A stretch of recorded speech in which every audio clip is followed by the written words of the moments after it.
What it is, YouTube? It's your boy DC coming back with another bullseye of a video here today. I wanted to give out a free FLP for the recent Drake and Party Next Door album that came out. So if y'all like these videos, don't forget to like, comment, and subscribe. You can download the free link to the FLP down below. Check the links to support the channel. All right, go check out the courses, the presets, all that stuff like that. All right, so yeah, this is the most recent album that Drake and Party Next Door had did together, and I heard a good amount of it. I've been able to study like almost like half of it so far. Um, so yeah, I just wanted to make a free FLP. So first thing I noticed, like with this project, there's a lot of bouncy drums and stuff like that. So I would definitely rock with a Voice of God Lil Lab. Like I always tell y'all, this is just pretty much like a filter with the resonant bump.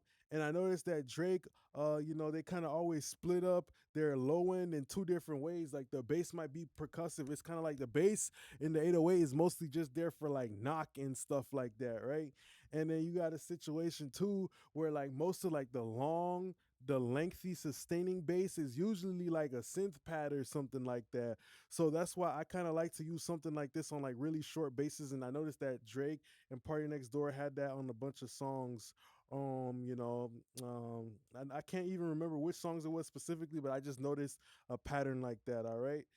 My favorite song so far is On My Way. I like that song, how it's got the weird synths and stuff like that. That's just the type of stuff I'm into. So when it comes to the kick with Drake's music, you always got to make that mid range for Drake. So that I feel like with Drake's music, the kicks and the drums always have a good weight. They're not really ever loud. The vocal is always up front, and Noah 40 Shabi does a wonderful job of always creating space for Drake. And I think that comes down to clipping too. Because the more you clip, that's the more you're saturating the mid range of your kick. And the kick is usually like the biggest thing in the mid range, occupying that space. So, not overly clipping it too much, just a little bit of clipping is great to still give that perceived loudness to the kick, but you don't want to overly do it.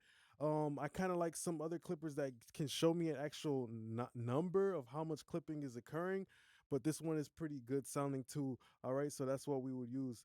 Now with Mag EQ, I think Mag EQ is actually a really freaking dope, plugin, but not just for the airband, but for everything else that it can offer us in terms of like the mid range, knock that it can bring to a snare. And Drake's snares always have good weight. The claps always have good weight, a nice thickness, a nice belly to them, like a Thanksgiving belly, the thickness of a morning oatmeal to the drums. They're always there, So that's why I would use something like the Maggie Q, but not use the top end. Maybe if you did want to make it brighter, you could.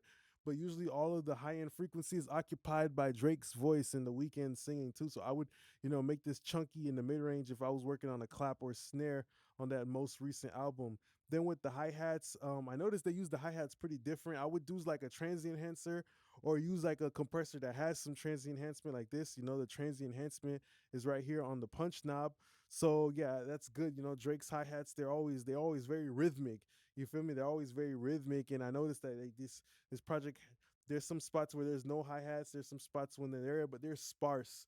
They're kind of like an extra knife. You don't really need a knife to eat food, but it's good to have a knife there. It's just like an accessory tool. It's how he uses hi-hats and stuff. When it comes to the open hi-hats, I would use something like Spectral Shaper. His hi-hats always have great presence, especially even the top end, but it's held in a place. So I like to use something like a Spectre, the Ozone Spectral Shaper, because I love the way it just really holds an open hi-hat in place. And you have these three modes of light, medium, and heavy. So this would be great for a Drake production or Party Next Door production where you still want that sizzle that will provide you, but not the harshness of that mid range. And that mid range might just stack on top of the same area where the vocal is at. So that's why I think this is a good ass plugin to be using, and I would hit it about a dB or two. And yeah, I think it would work really well for you if you're trying to get that Drake production like it was on this recent project. When it comes to the drums, I would use the Orion plugin. I love how Drake's stuff, like even like Going Bad is a song too. I just love how the music is so sparse, but then the drums always have a nice heaviness to it, a nice heft to it. Like if the drums stepped on a scale, they would definitely weigh something because they got some weight on them. All right, they be eating Twinkies and shit. The drums are always nice and heavy, but not too heavy. Okay, so yeah, that's why I would use something like the Orion plugin. I like this plugin because it gives a lot of harmonics. I just like it mostly for the parallel parts. You know, you got sub, you got low. So whatever the drum kit would need, you know, in terms of harmonic density, the density area, like if you needed more of a thicker mid range or more of a tubby low mid or something like that, or more of just a brash high mid, depends on what the subject matter is. You know, if maybe it's a little bit more of a flexing type of song, you know, or you know, type of stuff like that with Drake. You know, maybe you might want to use a little bit of the grit part to make the drums just have more emotional projection.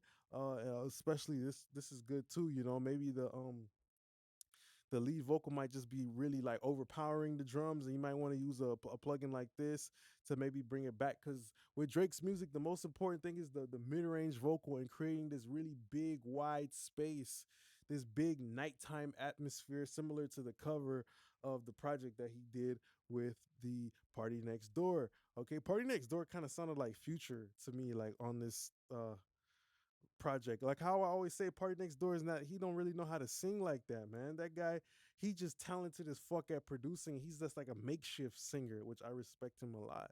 You feel me? He raw. He show you the power of a very talented production. You know, not everybody has that. Cause to me, Party Next Door kind of don't know how to sing. Well, he don't know how to sing as good as Drake. All right, that's what it is. Compared to Drake, who's a natural singer, Party Next Door is like he's good. He's good. I like him. He just don't know how to sing like a traditional singer like Drake. You feel me? That's it. He's like a makeshift singer. Like the EQ is right and the compression is right and the take is right and it just sounds good. It sounds complimentary. All right. I would use the RC20. I think Jason Joshua used this when he was mixing going bad for Drake. So I just like how it has warble and Drake's you know music always has nice textures to it. They always have very nice feelings and nice ambience. It reminds me of a forest. When you go into a forest, it's a big space, but it has many textures. A texture, a texture such as you know, kind of like the brittleness of a noise, you know, the vinyl noise, or you know, like when you're in that forest, you feel the brushing of the leaves and the trees and stuff like that. So that in itself gives a nice texture, a nice feeling of, you know, you're in a big forest, but then there's grass. The grass is soft, but then the twigs are kind of harsh. You touch a twig and it's spiky. Then, you know, all of this different type of stuff that contributes to the overall feeling. Okay.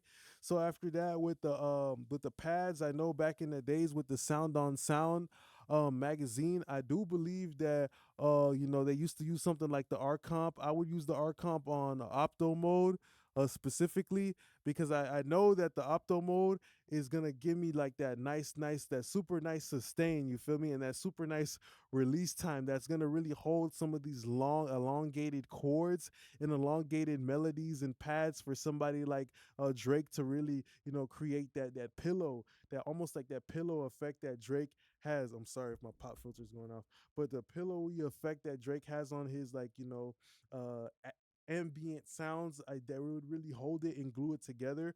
So that's what I would use the art comp. For my synths and my builds, I probably wouldn't use too much. I know Drake's stuff is recorded very well. Noah 40 should beat. He's got all types of keyboards and stuff like that, and vintage stuff, and you know, so it always comes in with the texture. I do know that Noah 40 should beat has like a 500 series rack of like API, Neve, and a Mag EQ, a Mag preamp. I think he has that too. So he likes to run shit through that just for like color and stuff. So I would use something like an NLS bus on the music group to recreate that. And the last thing, the vocal chain, I would use like a Neve 1073 UAD style. I know that warmth, that mid-range density is great for somebody like Drake, and that transistor sparkle, it just helps Drake's vocals feel bright. So I would crank up this 12K a little bit if I was mixing a Drake vocal Party Next Door type of situation. The Tube Tech CL1B is also going to give us brightness, but not through EQ, through the actual tube circuitry. So that's another way to think about it too. You're getting your brightness through a little bit of the jelly and then a little bit of the jam. Okay, so you know they're all giving the sugar. Weiss de-esser definitely on Drake's vocal. I don't know. I feel like Noah Shabir is the type of nigga, he got a real Weiss de-esser when he de-essing Drake shit, and he just gatekeeping it because obviously this guy is not using he's obviously going in there and manually clipping everything down, but you know, there's still gonna be a de-esser. There's always still gonna be a de-esser just because the phasey crossover sound of a de-esser is kind of like the sound of hip hop. I know y'all probably don't hear it, but when you throw on a de-esser, the phase sound before you even like actually do any de-essing, because the de-esser is like a sushi chef. It chops up the vocal in half to get to that certain part. It's doing the surgery on the harshness, so it's always gonna have a weird sound to it just by opening it up. So I feel like Noah should be he the type of nigga, he probably got a real fucking Weiss de-esser, the Weiss de-esser A1. I wouldn't be surprised if he using that on Drake's vocals, just because that's the shit just sounds so crystal and clear. I know he's clip gaining too, but you still always want to kind of just use a de-esser, you know, just because of that phase crossover. So yeah, the Pro MB just to kind of like flatten out the mid range and also make Drake's vocal performances even. You know, Drake probably going hitting all types of high notes and stuff, and the multi-band just keeps everything in place in cubby in the cubbies like in the kindergarten, elementary school what we had. Okay, then we have the SSL E channel strip. I would definitely use that on Drake's vocal, just to crack open a little bit more of the transistor top end, and you know the channel strip is just the perfect Swiss Army knife to get that pro Drake vocal. Cooper Time Cube, because I know he said that in an interview that he uses it in the EMT 140 for the reverb on Drake. We already know that's the brightest one with the most mid-range solidity. That's pretty much the end of the video here today. You want to get this FLP, check the link down below. There was a mastering thing too, but it was just a basic ozone, nothing too crazy to talk about. So I just want to say thanks a lot for being a great part of my YouTube family. Don't forget to like, comment, and subscribe. Appreciate y'all out. Peace.